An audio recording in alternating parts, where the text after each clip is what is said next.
My name is Trinae. When I went home, I literally just started looking at my life, and I cried because I noticed while at the event that I haven't actually looked at aspects of my life that are actually really affecting me, and that actually kind of bothered me because I haven't been paying attention to myself enough to notice that things in my home are actually affecting me in school and affecting how I act towards other people.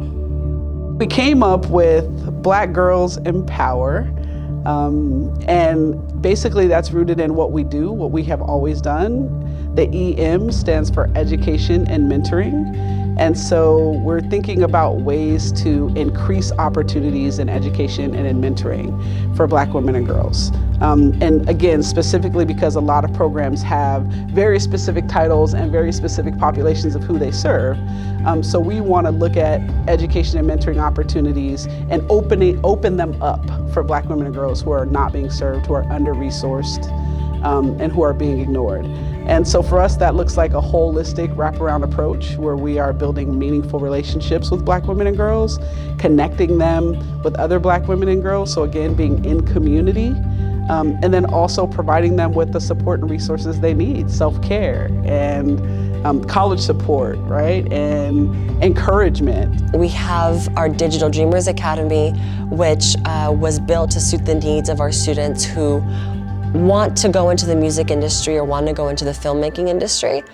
We have our Organize the IE initiative, which was built out of a way to empower our students to become active in their communities, be it through civic engagement or starting their own business. My name is Wendy Whitmore. I am a licensed marriage and family therapist. I have been practicing therapy for about 15 years.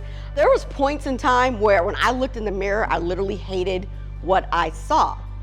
And as I got older, I started to realize that my reflection of me was what everybody else was pouring into me, right? So there was a point in time, I think probably around like 6th, 7th grade, I would refuse to go outside if it was too hot because I didn't want to get darker.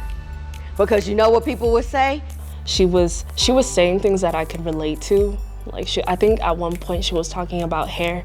And it's like, I could never talk about this with somebody else who doesn't understand in this type of space. So, Iman, you can just look at my resume and you can see how Iman has affected me.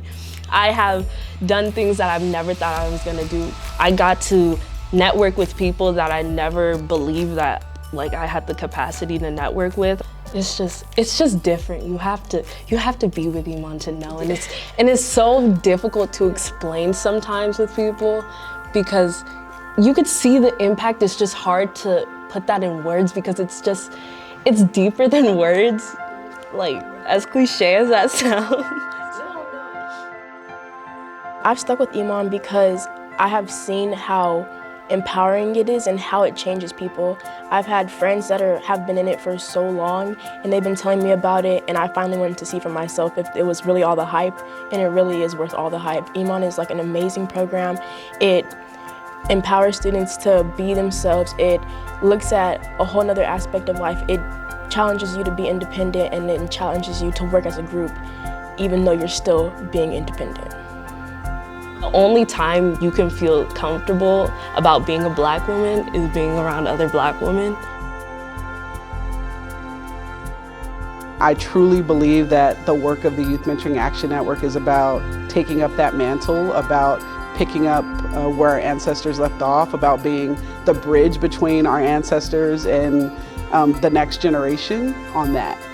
And when we think about equity, especially as it relates to the nonprofit industrial complex, trust a Black queer woman to lead this work. I mean, if you're gonna say that you are thinking about equity, then invest in the folks who are to do that work. And it's not just an investment in young Black women and girls, as a byproduct. It is literally an investment in a Black woman who is building a business to do this work.